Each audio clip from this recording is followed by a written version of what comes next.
Hello friends, नमस्कार। कैसे हैं? कृष्णाज एकेडमी में एक बार फिर से आपका स्वागत है। आज हम टॉपिक जो स्टार्ट करेंगे वो है प्रैक्टिस क्वेश्चन प्रोटीन्स के बारे में, क्योंकि पिछली क्लास में हमने प्रोटीन्स के थ्योरी के पार्ट को डिस्कस किया था। आज हम इनके क्वेश्चंस को डिस्कस करेंगे, जिससे कि हमारी प्रैक्टिस और ज़्यादा स्ट्रांग हो और हमें पता चले कि हमने जो पढ़ा था उससे क्या हमारा रिजल्ट निकलेगा। तो पहला क्वेश्चन है आज का, प्रोटीन की प्राथमिक संरचना क्या है? तो प्रोटीन की प्राथमिक संरचना में आपको बताया था कि डिफरेंट अमीनो एसिड क्या करते हैं, आपस में जुड़ते हैं, ठीक है, और क्या बनाते हैं, एक पॉलीपेप्टाइड चेन बनाते हैं। जैसे ये मैं आपके सामने लिख रहा हूँ, A1 A2 A3 amino acid 1 है, 2 3 इस तरीके से हैं, तो एक स्ट्रेट चेन बनाएंगे।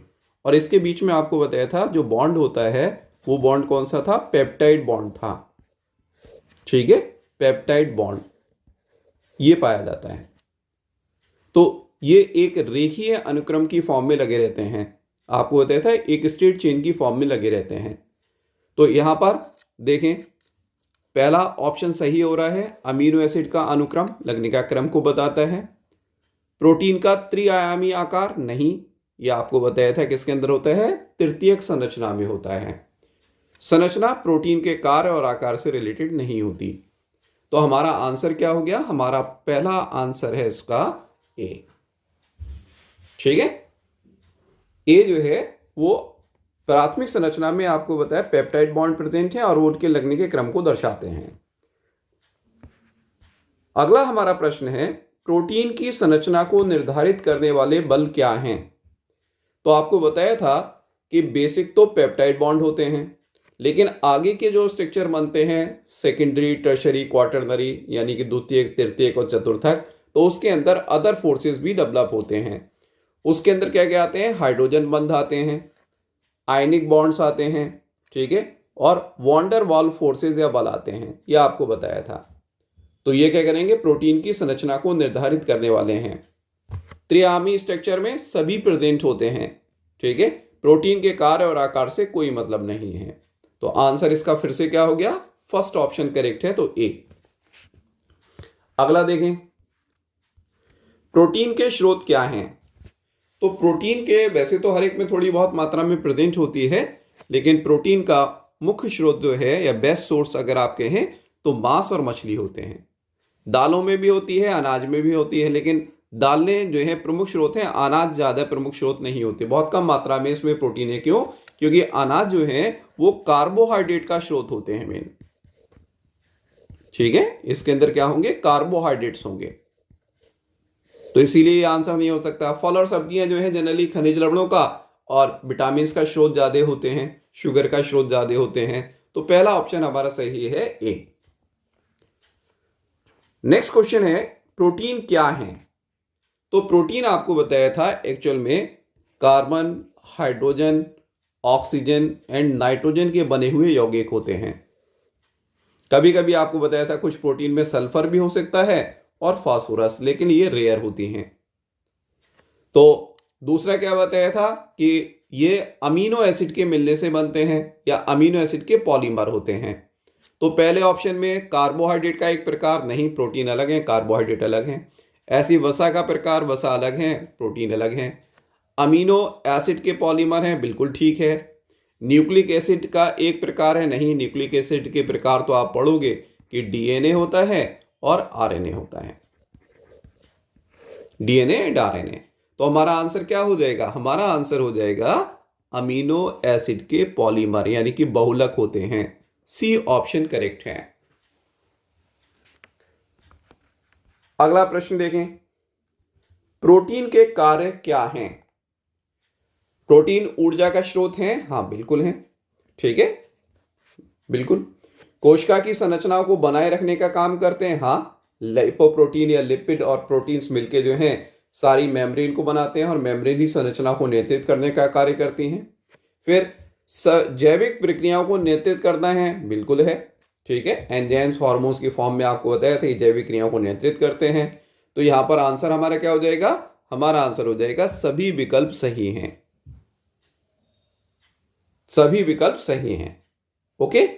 लेकिन कुछ जगह पर अगर आप पढ़ोगे तो इसका मुख्य जो फंक्शन माना जाता है वो फंक्शन माना जाता है जैविक प्रक्रियाओं को नियंत्रित करना। क्यों है? क्योंकि अगर हम कहें ऊर्जा के स्रोत के बारे में, ऊर्जा उत्पादन करता है लेकिन ये इसका प्रमुख फंक्शन नहीं होता।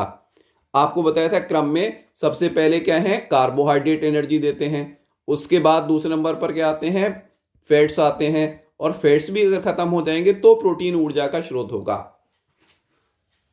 लेकिन देता है, इसलिए सभी विकल्प सही हैं। मेरे हिसाब से डी ऑप्शन करेक्ट है। नेक्स्ट देखें, प्रोटीन के प्रकार क्या हैं? तो प्रोटीन के जो सामान्य प्रकार होते हैं, सबसे पहला जो क्लासिफिकेशन किया जाता है वो है सरल और जटिल प्रोटीन, ठीक है, ग्लोबुलर प्रोटीन और फाइब्रस प्रोटीन, फिर membrane protein and cytoplasmic protein, और फिर सभी विकल्प सही हैं। तो यहां पर भी सबसे अच्छा जो आंसर बनेगा वो आंसर हमारा पहला है, ठीक है। सरल और जटिल प्रोटीन में मुख्यतः इसको डिवाइड करते हैं, बाकी का जो डिवीजन है वो आगे है और वो हर एक कैटेगरी में आ सकते हैं। नेक्स्ट आता है, प्रोटीन का संश्लेषण कहां होता है? तो आपको मैंने बताया था, कल मैं जब आपसे डिस्कस कर रहा था तो ये पॉइंट मिस हो रहा था और मैंने कहा था ये बहुत इंपॉर्टेंट पार्ट है। तो आपको बताया था कि प्रोटीन का संश्लेषण कोशिका के अंदर राइबोसोम्स पर होता है। राइबोसोम ये काम करते हैं। माइटोकॉन्ड्रिया श्वसन का काम करता है, ये श्वसन में सहायक होता है। तो ये आंसर नहीं हो सकता। न्यूक्लियस में नहीं, न्यूक्लियस में तो डीएनए बनता है खुद, और साथ में क्या बनता है, आरएनए का निर्माण इसी के अंदर होता है। सभी विकल्प सही हो नहीं सकते, तो आंसर 1 जो है राइबोसोम, यानी कि ए ऑप्शन इज करेक्ट। अगला देखें, प्रोटीन के कार्य कौन कौन से हैं? तो आपने पढ़ा है, कुछ प्रोटीन एंजाइम की तरह कार्य करती हैं, यानी कि ठीक है।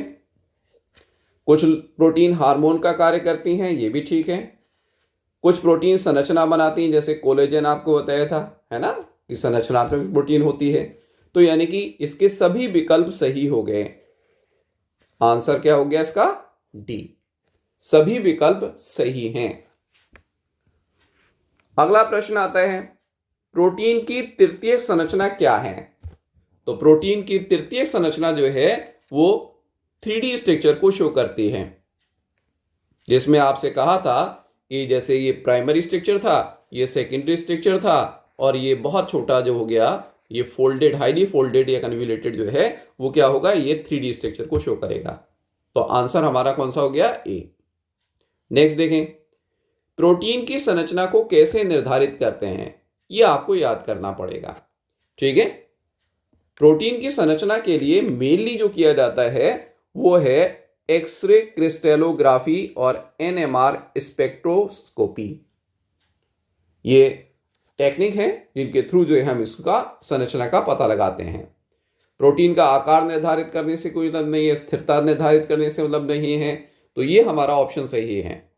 इसमें आप पढ़ोगे कि मॉलिक्यूलर बायोलॉजी के अंदर प्रोटीन है, एंजाइम्स, इन सब के स्ट्रक्चर की संरचना का जो पता लगाते हैं उसमें एक्सरे क्रिस्टलोग्राफी, ये पुरानी टेक्निक है, और न्यू टेक्निक में क्या आता है, एनएमआर स्पेक्ट्रोस्कोपी, ये इंक्लूड होता है।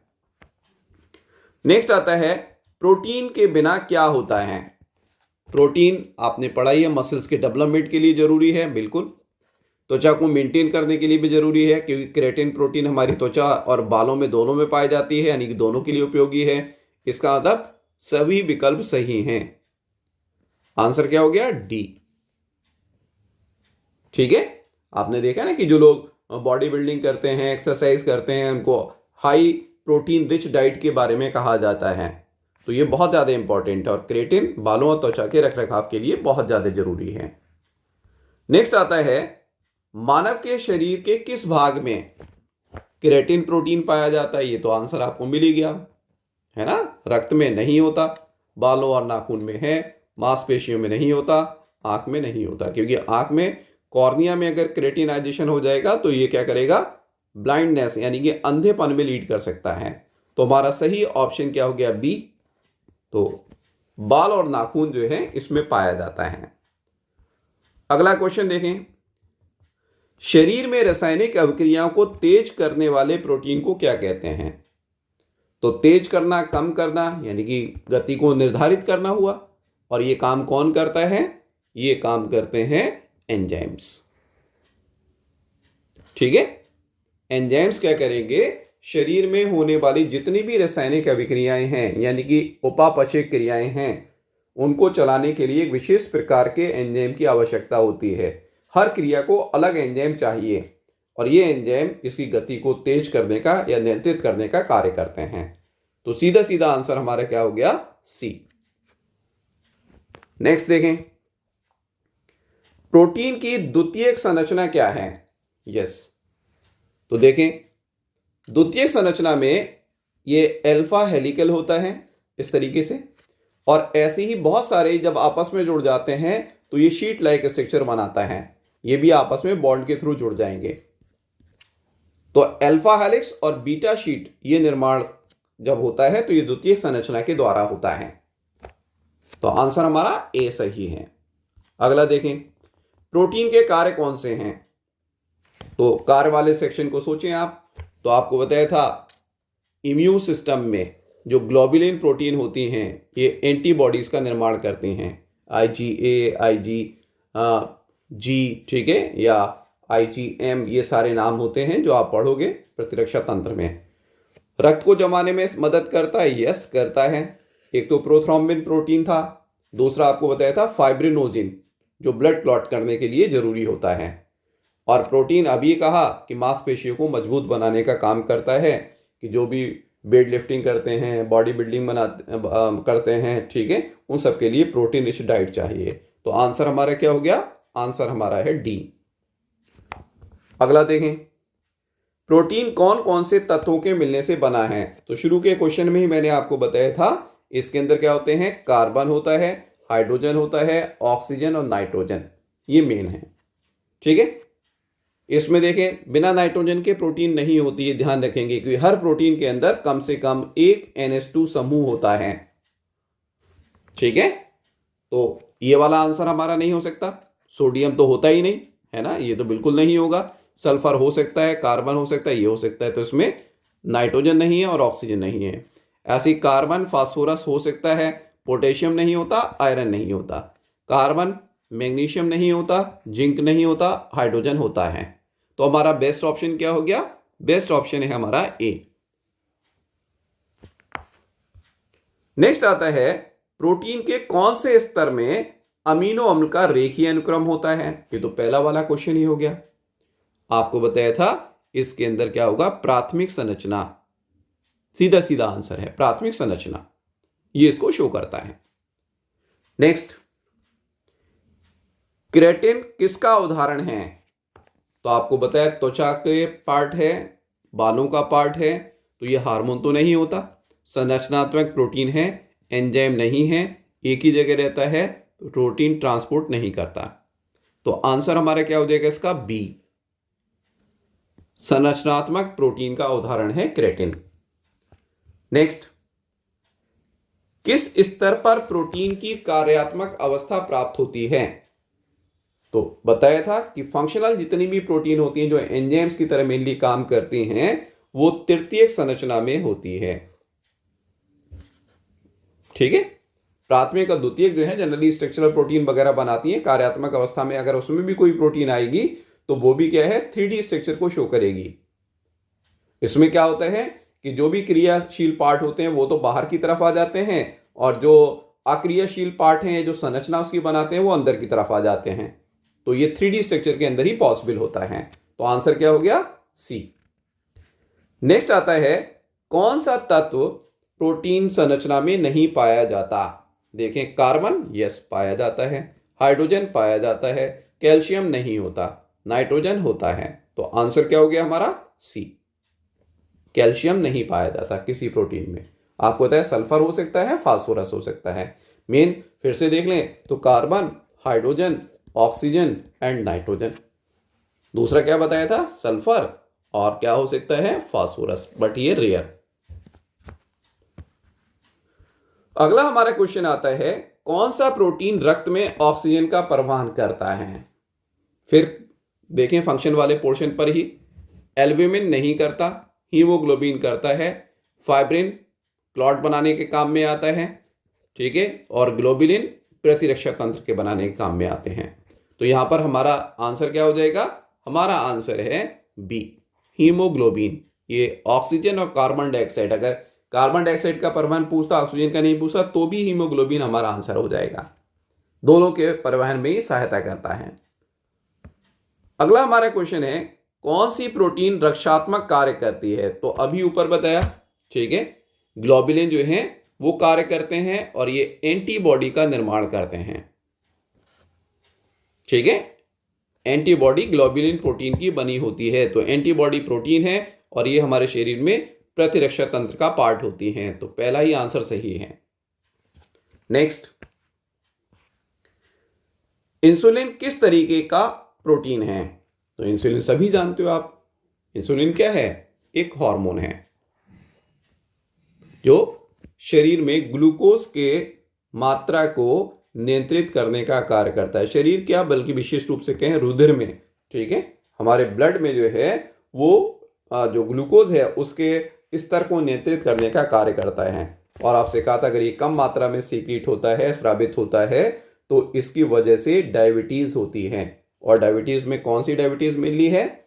जो बाद में होती है जन्म के बाद, उसको कहते हैं टाइप 2 डायबिटीज। जो बचपन से होती है वो 1 की कैटेगरी में आती है। तो ये इंसुलिन जो है वो बहुत इंपॉर्टेंट है। नेक्स्ट, सबसे छोटे अमीनो अम्ल का नाम क्या है? सबसे सरल, सबसे छोटा जो अमीनो एसिड है उसका नाम है ग्लाइसिन। पिछली क्लास में जब स्ट्रक्चर बताया था तो भी आपसे बताया था सी, ठीक है, NH2, COOH, H and H। ये ग्लाइसिन का फॉर्मूला है, मॉलिक्यूलर स्ट्रक्चर को जो शो करता है। सबसे सिंपल यही है। तो आंसर हमारा क्या हो जाएगा? हमारा आंसर हो जाएगा बी। नेक्स्ट आता है, फाइब्रस प्रोटीन का एक उदाहरण बताएं। तो फाइब्रस प्रोटीन का सबसे अच्छा उदाहरण क्या है? कोलेजन, जो हमारे जनरली एक स्पेशल ऊतक होता है, संयोजी ऊतक, उसके अंदर ये पाया जाता है, ठीक है, और अस्थि में पाया जाएगा, कई जगह पर पाया जाता है और बहुत सारा इंपॉर्टेंट रोल प्ले करता है। तो फाइब्रस प्रोटीन में ये इंक्लूड होता है। हीमोग्लोबिन फाइब्रस प्रोटीन नहीं है, ग्लोबुलिन प्रोटीन है जो आपने पढ़ा है, ठीक है। और फाइब्रस प्रोटीन के अंदर हमने जो पढ़ा था उसमें कोलेजन फाइबर ही मेन इंपॉर्टेंट है, जो संयोजी ऊतक के अंदर पाया जाएगा। और भी ऊतकों में होता है, अस्थि में भी होता है, सब जगह होता है, लेकिन मात्रा जो है इसमें 2 तरीके के फाइबर्स होते हैं। कोलेजन फाइबर होते हैं, येलो इलास्टिन फाइबर्स होते हैं। कोलेजन फाइबर थोड़ा स्टिफनेस देते हैं, हार्ड होते हैं। तो आज का ये हमारा आखिरी क्वेश्चन था, इतना ही रखते हैं। अब शायद प्रोटीन का पार्ट आपको क्लियर हो गया होगा और अच्छी तरीके से समझ में आ रहा होगा। तो फिर आपसे यही रिक्वेस्ट है कि एक बार फिर से इसको रीड कीजिएगा, फिर क्वेश्चन कीजिएगा। अब हमारे भोजन के लगभग सभी अवयव कंप्लीट हो चुके हैं और इनके क्वेश्चन की प्रैक्टिस भी हमने कर ली है। तो आपको मेरा सजेशन यही है कि एक बार फिर से सारे वीडियो को रिव्यू करें, कहीं कोई चीज़ दिक्कत आए उसको रिवाइज करें और उसके बाद क्वेश्चन की एक बार फिर से प्रैक्टिस करें। जब भी आप प्रैक्टिस करें तो अपनी कॉपी पेन लेकर बैठें, उसके साथ इसकी प्रैक्टिस करें। तो थैंक यू, धन्यवाद। और आपसे फिर रिक्वेस्ट यही है कि चैनल को सब्सक्राइब करें, लाइक करें और ज़्यादा से ज़्यादा शेयर भी करें। अगेन धन्यवाद।